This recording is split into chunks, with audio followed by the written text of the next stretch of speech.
지난주에 우리가 생각하기를 빌립보 3장 12절에 보면 내가 이미 얻었다 함도 아니요 온전히 이루었다 함도 아니라 오직 내가 그리스도 예수께 잡힌 바 된 그것을 잡으려고 달려가노라. 사도 바울은 그렇게 고백을 했지요. 내가 잡힌 바 된 그것, 잡힌 바 된 그것. 잡힌 바 된 그것이 뭐죠? 두 가지 말씀드렸습니다. 1차적으로는 내가 멸망해서 예수 그리스도의 은혜로 말미암아 구원받은 것입니다. 그래서 내가 이미 얻었담도 아니고 앞으로 있을 그 구원, 완전한 구원을 향하여 나는 달려가노라. 그리고 두 번째는 내가 이방인을 위한 복음의 그릇으로 택함을 받았다는 것이지요.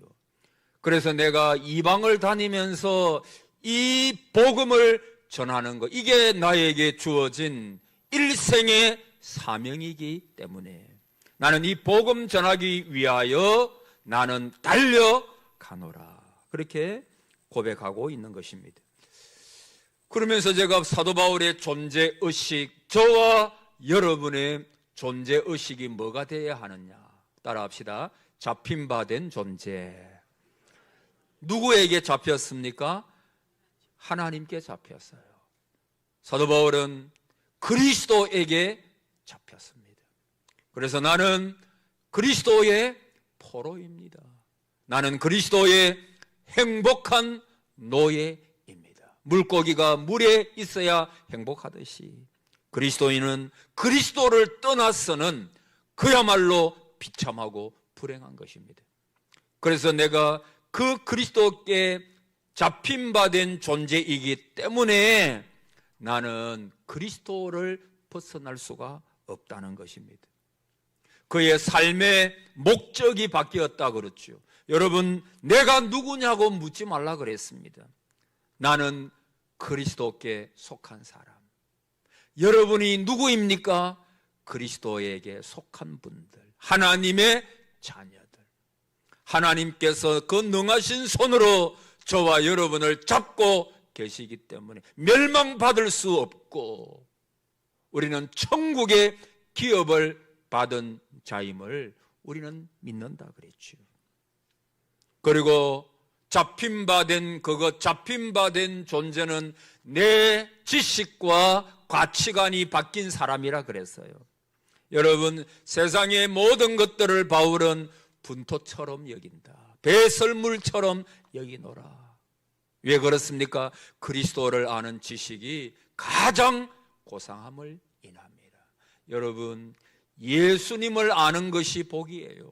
예수님을 모르는 것이 가장 비극적인 일입니다. 저와 여러분이 예수 그리스도를 알고 믿기에 여러분, 우리의 세상의 어떤 상황 가운데에서도 저와 여러분은 복된 자임을 믿으시기를 바랍니다. 우리가 복된 자예요. 오늘 구원의 자리에 계시는 저와 여러분이 복된 자입니다. 여러분, 잡힌 바 된 존재, 셋째는 그의 운명이 바뀌었습니다. 여러분은 운명이 바뀐 존재입니다. 옛날에는 마귀의 종이었고 마귀의 자녀였고 죄의 종이었더니 죄가 여러분을 완전히 지배하고 있었어요.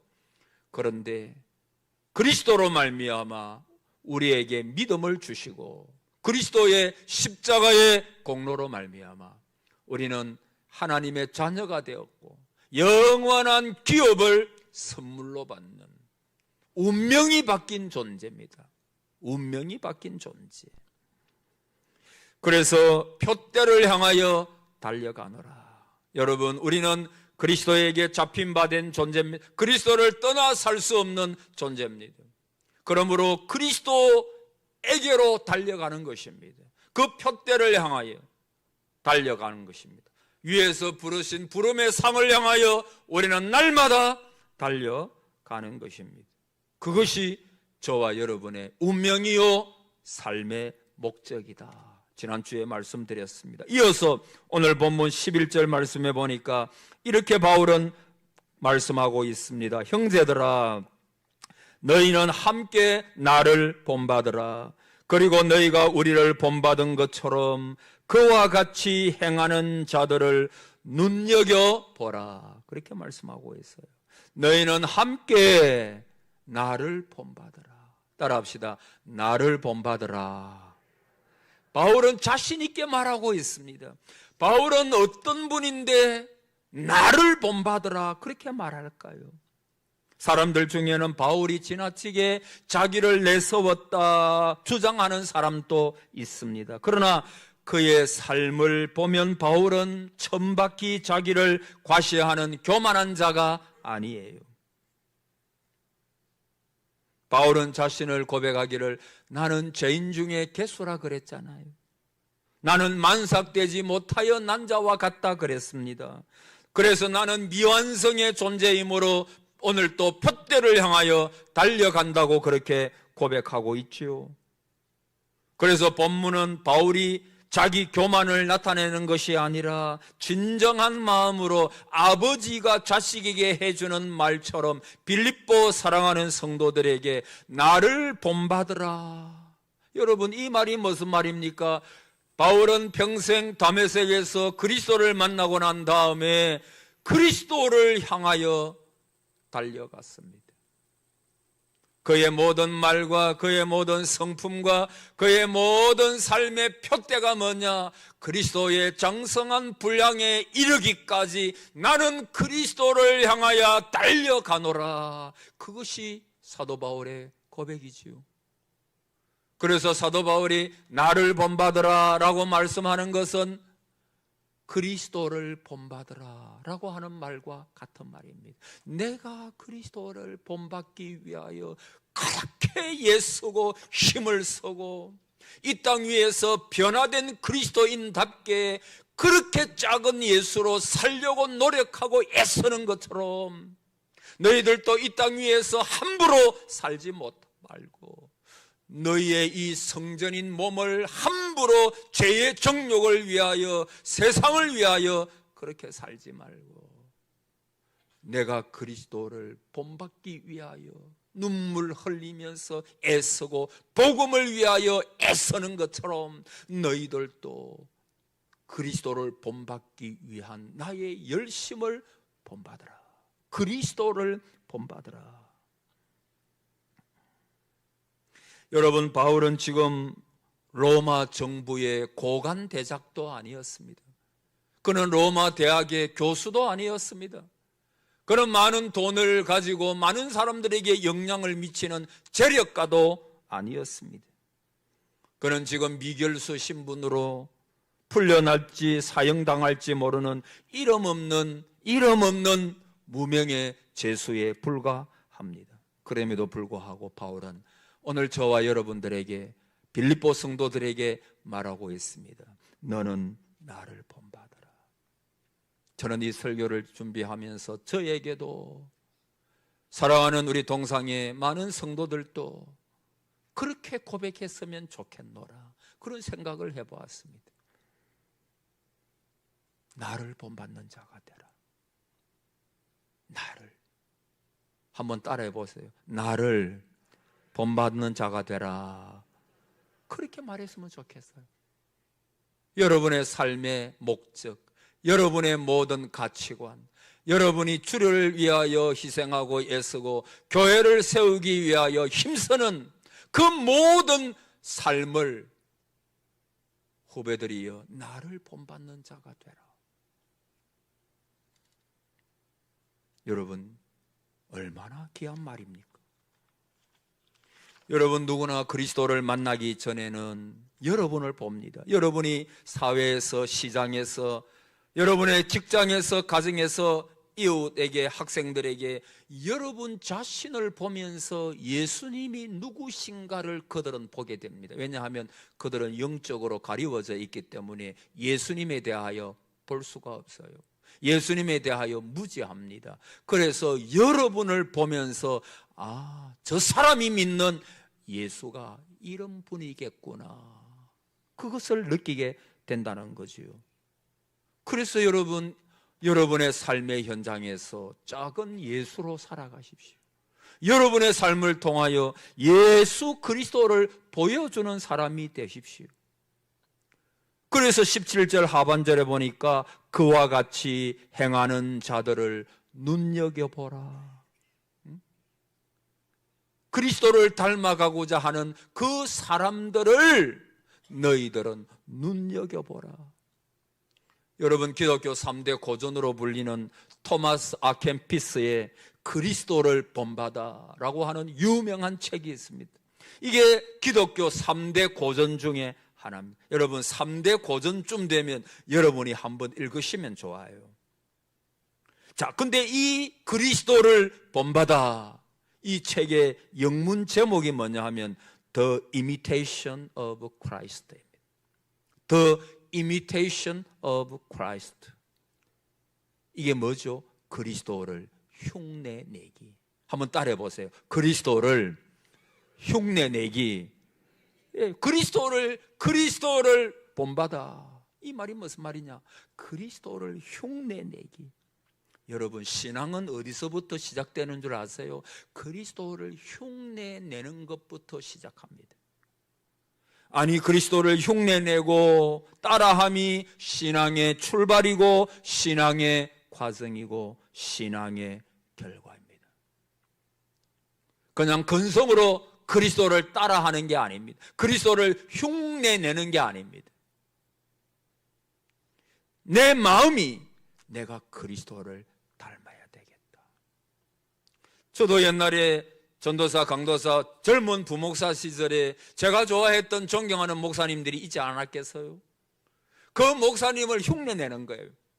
그래서 옛날에 보면 조영기 목사님 흉내내는 사람도 많았잖아요. 목사님들 중에.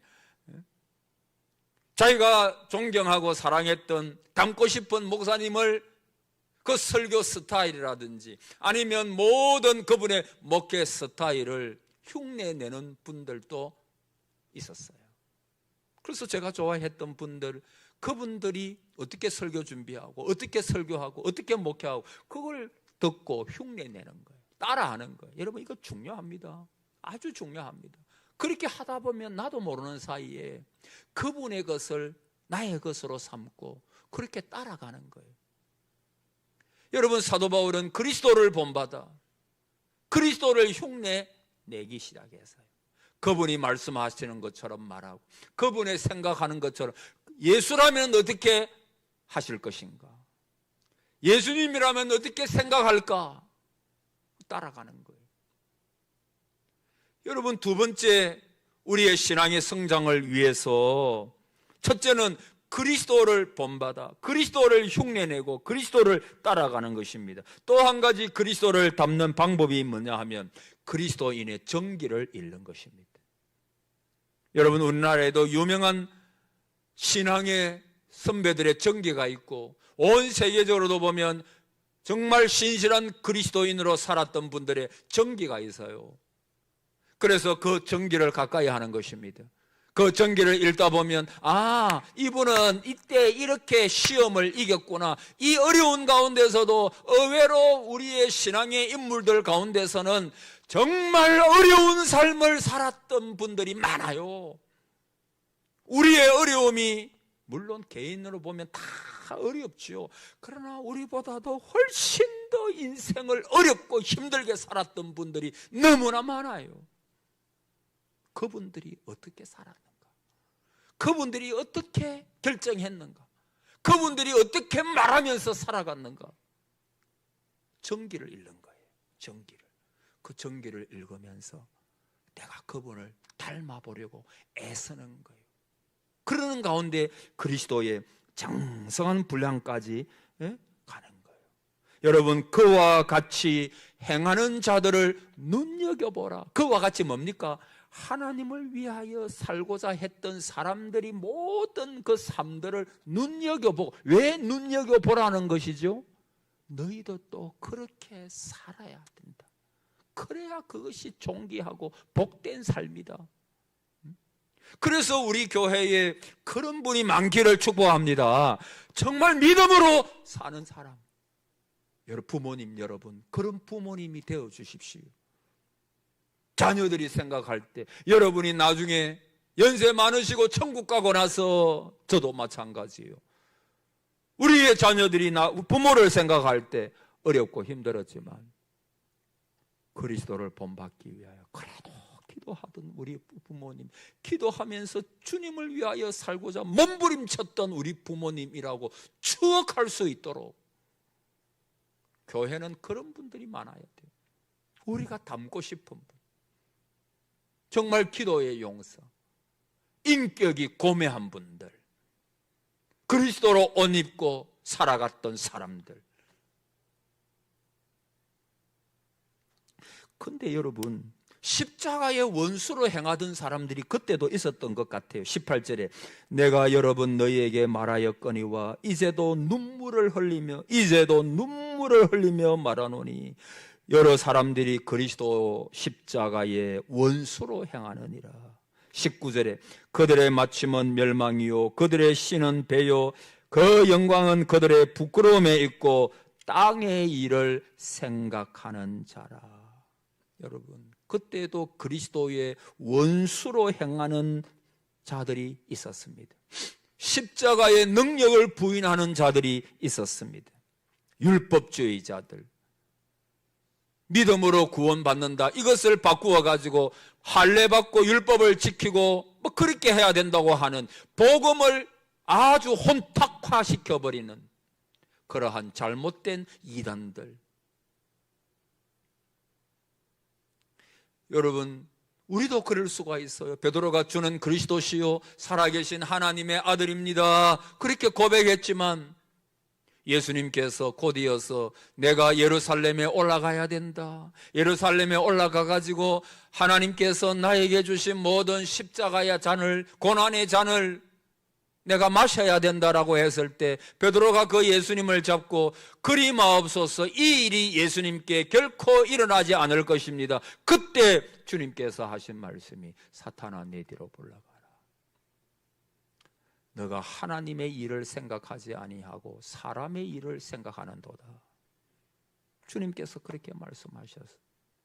오늘 저와 여러분의 영안이 열려야 됩니다. 사람의 생각으로 여러분의 인생을 자꾸 살려고 하지 마십시오. 믿음의 눈이 열리시기를 바랍니다. 영안이 열려요. 저와 여러분 영안이 열려요. 영안이. 하나님의 역사를 볼 수 있는 눈, 큰 눈이 열려야 돼. 여러분, 많은 사람들이 그 당시에도 십자가의 원수로 행하는 거예요. 십자가의 원수로. 그래서 그들의 결과가 어떻게 됩니까? 그들의 마침은 멸망이요. 여러분, 그들의 모든 결과는 그냥 운명이 지옥이다, 그 말입니다. 이 세상에서 아무리 누려도 십자가의 원수로 행하는 사람들은 영생을 잃고 영원한 고통에 처하고 지옥에 떨어지는 완전한 멸망을 맞게 될 것이다, 그렇게 말씀하고 있는, 그들의 마침은 멸망이요. 두 번째, 그들의 신은 배요. 그렇죠. 배. 이 배입니다. 배는 아랫배나 복부 전체를 가리키는데 상징적인 의미죠. 인간의 욕망을 가리켜요.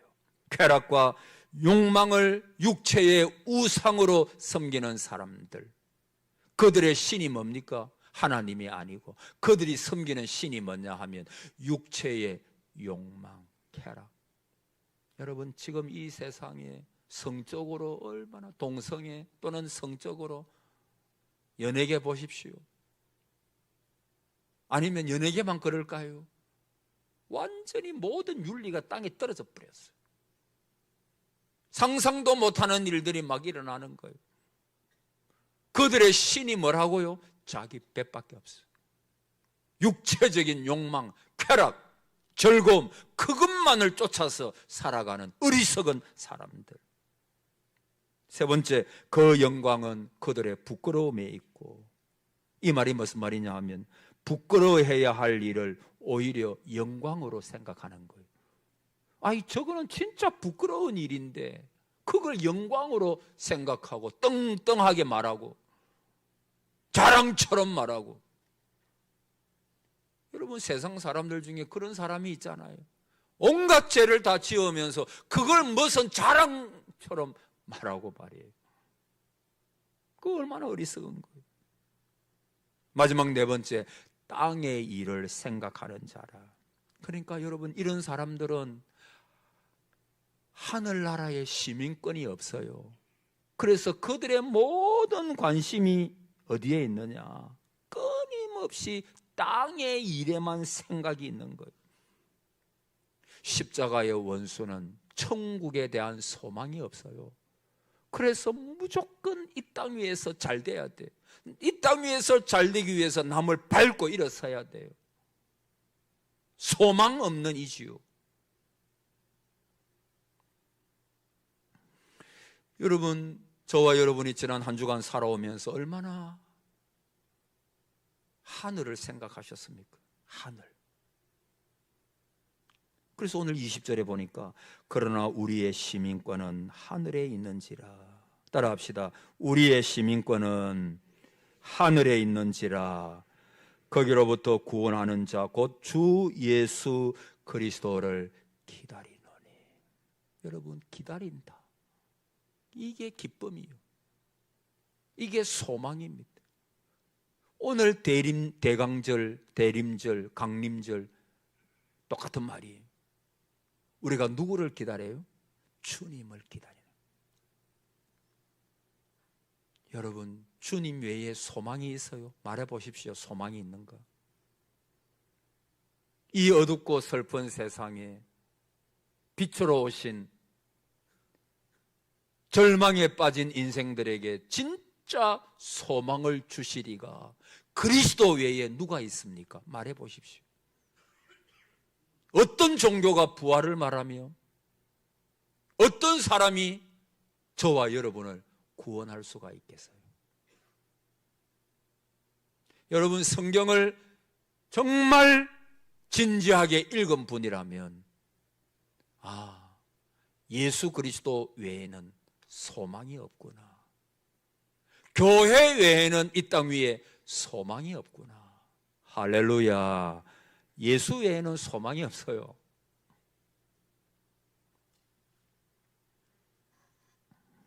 사도 바울은 우리의 시민권, 여러분의 시민권이 어디 있느냐? 빌립보에 사는 사람들아, 그 당시에 사람들이 로마의 시민권자임을 얼마나 자랑했는지 모르거든요. 로마 시민권자 정도 되면요, 그 당시에 1등 국민으로서 많은 혜택을 받아. 그래서 많은 사람들이 돈을 많이 주고서라도 로마 시민권을 샀잖아요. 너무 많은 혜택이 있으니까. 그래서 사도 바울은 이렇게 말하는 것입니다. 빌립보 교회 성도들아, 이 땅 위에 있는 사람들이 로마 시민권자임을 얼마나 자랑하고, 없는 사람들은 그것을 사고 그것을 어떻게 하든지 나라의 공로를 세워가지고 그 로마 시민권을 얻으려고 얼마나 힘쓰고 애를 쓰느냐. 근데 그것보다도 억만 배 더 귀한 시민권이 있는데 그것은 하늘의 시민권이다. 하늘의 시민권. 비교할 수 없는 시민권. 로마 시민권자들은 꿈에서라도 나는 로마의 시민이다 라고 하는 그것을 잊지 않고 살듯이 우리는 하늘나라에 속한 시민권자다라고 하는 것을 너희들은 꿈에서라도 잊어서는 안 된다. 그게 사도 바울의 논지입니다. 여러분, 시민권, 말 그대로 시민권이라는 말도 되고 국가 정보라고 하는 말도 되거든요. 여러분, 우리의 진짜 국가는 대한민국이 아니고 무슨 나라죠? 하늘나라. 따라합시다. 하늘나라. 하늘나라. 할렐루야. 하늘나라예요. 하늘나라. 돌아갈래 고향, 돌아갈 내 본향, 하늘나라. 하늘나라. 물론 이 땅 위에서는 대한민국이 저와 여러분의 국적이지만, 그러나 진짜 우리의 국적이 어디예요? 하늘나라, 천국입니다. 천국. 모든 국가는 그 국가를 다스리는 분이 있죠. 수반이라 그럽니다. 뭐 대통령이든 총리든 뭐 다 있지요. 그래서 그 사람이 다스리는 속에 좋든 싫든 있는 거예요. 우리는 하나님 나라의 시민권자다. 이 말은 누가 우리를 다스립니까? 하나님께서 교회를 다스립니다. 하나님께서 성도들의 가정을 다스리는 주인이십니다. 여러분, 그래서 세상에서 옛날 조선시대 보십시오. 가장 큰 죄가 뭐죠? 살인죄, 물론 크죠. 간음죄, 큰 죄입니다. 도둑질도 죄죠.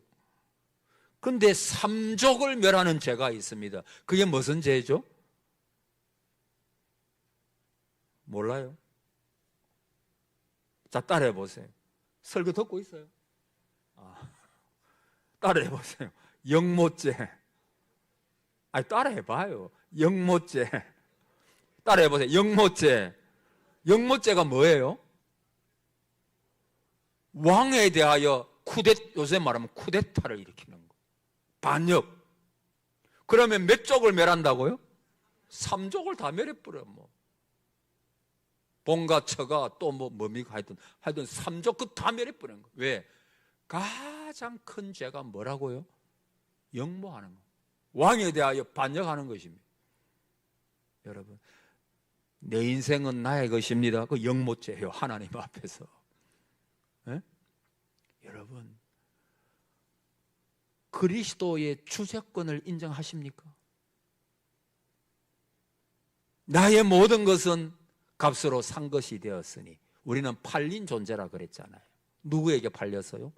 그리스도에게. 그래서 여러분의 삶은 여러분의 것이 아닙니다. 여러분의 생명도 여러분의 것이 아닙니다. 여러분의 가정도 사실은 하나님의 것입니다. 여러분의 재물도 하나님의 것입니다. 모든 것이 하나님께로부터 왔어요. 할렐루야. 다 하나님 거예요. 하나님 거. 그걸 인정하는 것이 그리스도인이라, 그렇게 말할 수 있는 거죠. 어거스틴은 그의 유명한 참회록에서 고백하기를, 내가 젊었을 때에는 죄 짓는 것을 유쾌한 일로 생각했습니다. 그래서 내가 더 큰 죄를 지을수록 더 남자다운 줄로 착각했습니다. 나의 동료들은, 친구들은 그런 나를 무척이나 부러워했습니다. 그런데 내가 예수를 만나고 새 사람이 되고 보니 그것이 얼마나 부끄럽고 수치스러운 일인지 알게 되었습니다. 그렇게 유명한 고백을 합니다. 여러분, 오늘도 보면 예수 믿는 사람들 중에도 말이에요, 안 믿는 사람은 물론이고, 오늘 시대가 그런 시대인 것 같아요. 수치스러운 것을 수치로 알지 못하는 시대. 그게 하나님 앞에서 얼마나 잘못된 것인데 그걸 자랑하는 시대. 근데 어거스틴도 예수 그리스도를 만나고 나니까 그게 얼마나 수치스럽고 얼마나 내가 그게 잘못되었는가. 하나님 앞에서 정말 벌 받을 일이었구나. 그걸 알게 되었다는 것입니다. 여러분, 바울 시대의 대표적인 이단 가운데, 또 철학 가운데 하나가 에피큐리어니즘 그래가지고, 이 모든 그 가르침들이 교회 안에 스며들어서 이단적인 가르침, 이게 뭐냐 하면은, 사람은 정신과 영만 깨끗하면 되지 육신은 마구 굴려도 전혀 상관없다. 이게 이단입니다. 육신은 온갖 죄를 범하고 온갖 쾌락을 쫓고 더러운 짓을, 개 같은 짓을 다 해도 아무 상관없다는 거예요. 영만 깨끗하면 된다는 거예요. 여러분, 우리의 몸은, 따라합시다, 성전입니다. 성전이 누가 계세요? 성령님이 계시는 성전이잖아요. 성전. 그 성경이 말씀하고 있는 바예요. 근데 이 몸은 더러운 거래요. 여러분, 언제 성경이 그렇게 말하고 있어요? 여러분, 그런 사람이 영과 영혼이 깨끗하겠어요? 더럽고 더럽지. 육신은 썩을 것이니까 마음대로 굴려도 된다. 그게 마귀 말이에요. 그게 사탄의 말입니다. 거기에 많은 사람들이 따라가고, 그 당시에 그런 게 있었어요. 요즘 또 여러분 그게 얼마나 많아요. 돈만 있으면 되지. 내 정욕을 위하여, 쾌락을 위하여. 그래서 한평생을 그렇게 살아오는 사람들이 얼마나 많이 있는지 몰라요.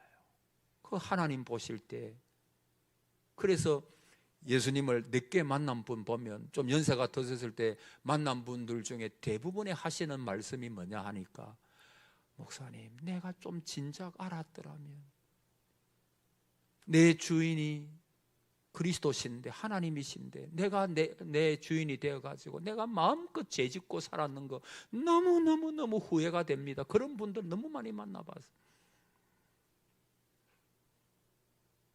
젊을 때부터 충성하시기를 바랍니다. 젊을 때 여러분 자녀들 잘 키우세요. 젊을 때부터 충성하는 자로 키우세요.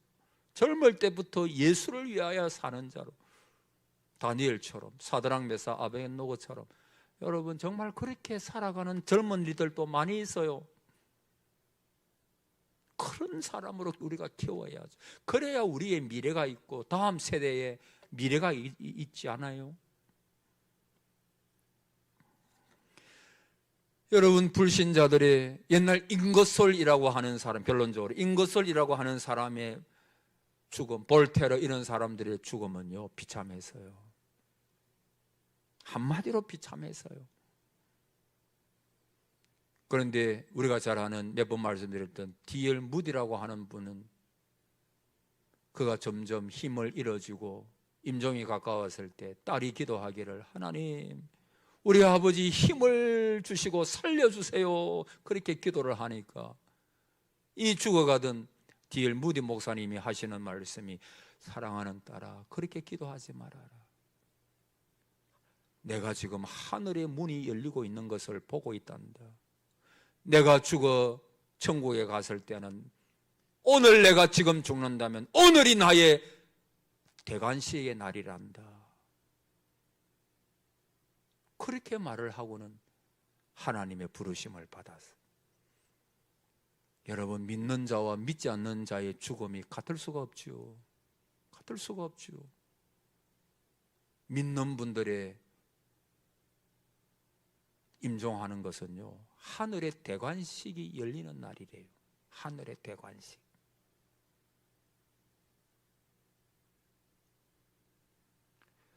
사망아, 너의 손은 것이 어디 있느냐? 이것이 D.L. 무디 목사님의 장례식 때 행한 설교. 사망아, 너의 손은 것이 어디 있느냐? 사망아, 모든 것을 이기게 하시는 그리스도로 말미암아 나는 하나님께 영광을 돌린다. 사랑하는 성도 여러분, 저와 여러분은 하늘의 시민권자이심을 믿으시기를 바랍니다. 하늘에 속한 자요, 땅에 속한 자처럼 살아서는 안 돼요.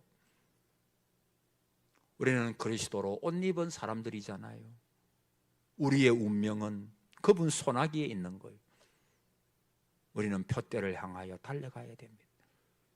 그분의 영광을 위하여 살아가야 됩니다. 그것이 인생 마지막이 이르렀을 때 후회하지 않는 방법이에요. 후회하지 않는 방법이에요.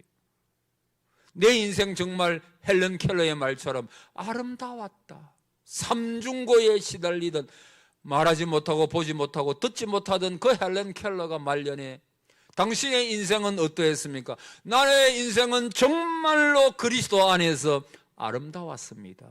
그렇게 고백했다 하지 않나요? 그의 삶에 불평이 없었어요. 원망이 없었어요. 삼중고에 시달렸는데, 우리는 하나만 해도 어려웠을 것인데, 그가 왜 그렇게 고백했을까요? 하늘의 시민권자예요. 하나님의 자녀였거든요. 그래서 하나님의 자녀로서의 삶을 아름답게 살았거든요. 그래서 내 삶은 아름다웠습니다. 복된 삶이었습니다. 그렇게 이야기를 할 수 있었던 거죠. 오늘 저와 여러분도 하늘의 시민권자답게 믿음으로 사시기를 축복합니다. 끝까지 잘 달리시기를 바랍니다.